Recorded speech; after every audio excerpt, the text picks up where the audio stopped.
What's up, guys? It's Rantium here, and today we are back in Skyrim. That's right, you guys, and oh snap, is it gonna be an awesome freaking day. So guys, welcome back, and happy Showcase Day. So today, we're up here in kind of the frozen north section, taking a look at SKOGARFJELL. Now, SKOGARFJELL is a home here located in the northern parts of Skyrim, and it's a very interesting name. It's right here off the coast of here. I believe in the mod description it says it's east of the one of the shipwrecks out here and northwest of Ravenscar Hollow, with your closest holds being Solitude, and then, yeah, that's probably about it. You're probably only going to want to go to Solitude to make your way over there, but what you'll want to look for is this little kind of hump in the road right there. Come down to the ocean, and you can't miss it because it is a massive home here in Skyrim. Now, the name of it, SKOGARFJELL, is an interesting combination of two different Scandinavian languages. It's Swedish and Norwegian. Skogar is forests, and fjell apparently is Norwegian for mountains. I could be wrong. I went ahead and just ran that through Google Translate. SKOGARFJELL doesn't necessarily translate to anything in Swedish nor Norwegian, but if you take each part by itself, then it means forests, mountains. So I guess it makes sense. So, there is a forest, and there is a mountain back there, and we are sitting on a mountain. So, SKOGARFJELL is this home that I found on Bethesda.net, and I hope you're not afraid of heights, because we go up pretty high, and there's no railings here, so please be careful. But this home is honestly kind of insanely unique, in the form that it doesn't have any loading screens. Also, disclaimer, if you hear like a in the background, there's a lawnmower somewhere outside. I don't know exactly where he's at, but he's there just enough to hear him. But yes, it has no loading screens. So there's been really no crashing that I've seen when I've done my initial walkthrough. But this whole area up here just looks so cool. Not to mention the views you get from out here. Beautiful. We're right here on the ocean, literally in the ocean. And there's, what is that, Volkahar Castle out there. There's the shipwreck right there. So cool. I love all of the surrounding area. But as we come up here, we see that this, the kind of Dragon's Reach assets have been pulled. And I walked up to this front door and I was like, okay, so there's a loading screen most likely, right? Well, no, there's not. There is no loading screen for this home. Now, do keep in mind, there are actually two versions of this home. There is this one, which is the Collector's Edition, and there is one that is the Family Edition. We've seen homes before with two different versions. I believe the Family Edition is the one that you need to download to have families, obviously. And then there's also the Collector's Edition, which I'm sure you could probably figure out what the Collector's Edition has inside of it. But we'll find out today. So without further ado, let's go ahead and break this down, shall we? In typical Rantium fashion. So, the mod description does say it's based off of kind of like an old, Viking longhouse type thing, with a little bit of custom flair to it. So, over here on the left-hand side, we got a nice shit bucket. Actually, no, that's to collect rainwater, it looks like. Don't shit in your water bucket. And then looks like we've just got, some assorted static clutter over here. Wonderful that it cannot fall off. I love that. Nice big dinner table set for a whole bunch of people. Cool shrine right here. I love the helmet there. Can I take that helmet, please? I want that. Also, this is pretty cool right here. There was a shield there before. I could have sworn there was a shield on that. Oh, it's right here. How did that fall off? And why can't I pick it up? Okay. Not exactly sure how that happened, but I think one of the assets just fell off. Alright, but over here, we've got ourselves a salt storage right there, and then a cooking pot, our Hearthfire Oven, which is kind of standard in pretty much every home nowadays.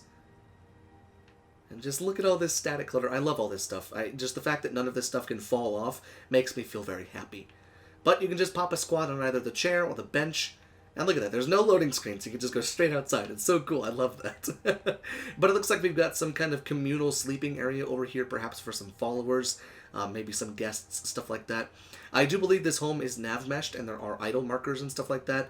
So if you have a bunch of companions and, a bunch of guests and stuff like that, they will be able to, play the lute or sit and drink and talk to each other.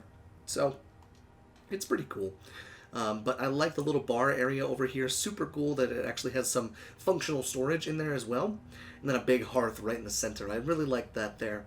But then we continue through the home, and we come out onto this grand patio.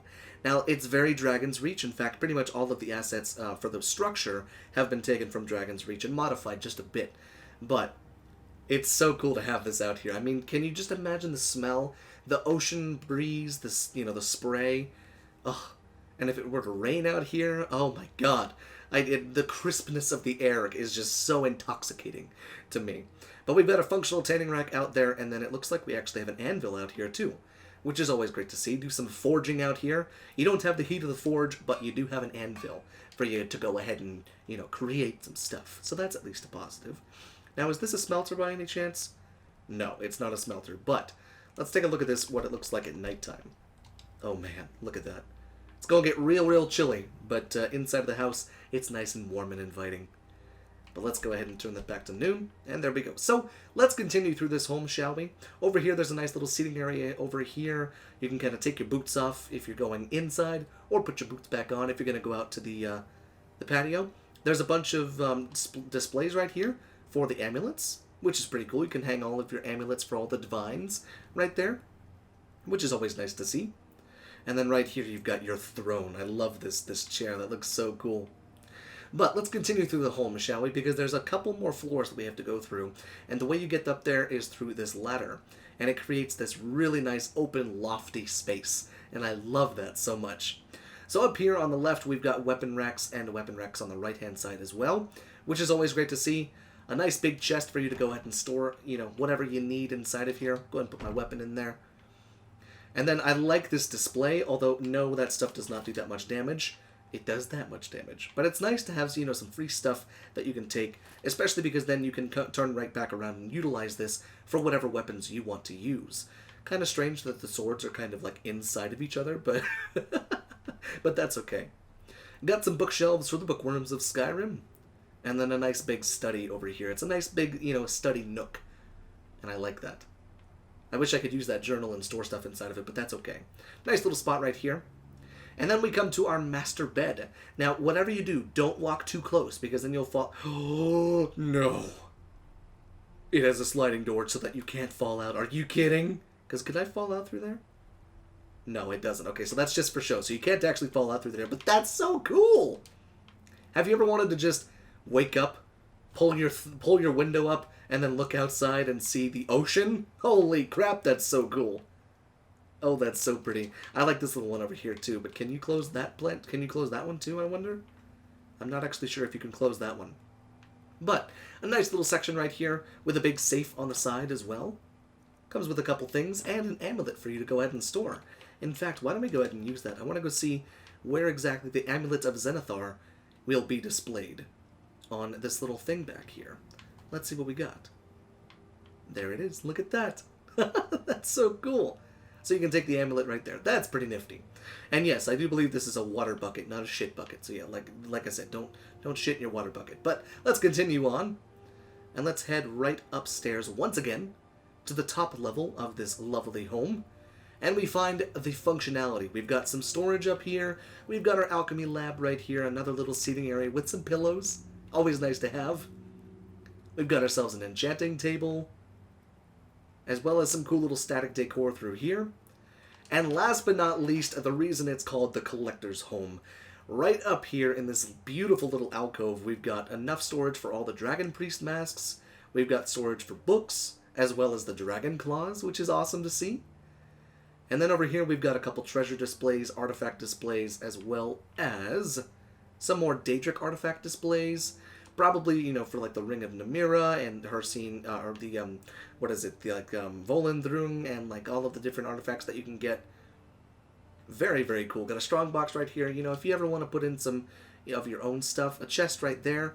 Paragon displays, as well as Elder Scrolls displays right there.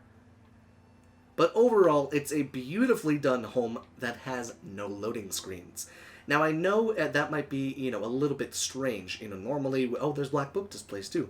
Normally with homes, if you have a loading screen, it kind of conveys the idea of security. Once it goes through a loading screen, all your chests will load in, all your mannequins will load in, stuff like that. But I'd be curious to see what you guys, if you do decide to use this home, I'd be curious to see if you have any issues with it or if it works perfectly fine. So that leads me to the ending, guys. Let me know if you guys would use this home. I think I would definitely use this home because it's a nice big spot to have up here in the frozen north. Kind of a nice big spot to lay your head down, especially if you're in survival mode.